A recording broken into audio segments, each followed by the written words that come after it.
Hi! In front of me is Google Pixel Fold, and today I would like to show you how you can disable Google Passwords autofill. Begin by going into Devices Settings and scrolling all the way down to access Google section.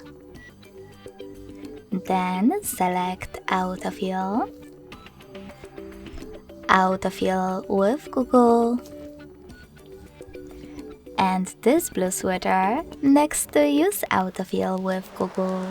So when I click, as you can see, Google Autofill was successfully disabled. Thanks so much for watching. If you enjoyed this video, don't forget to leave a like, comment, and subscribe. Bye!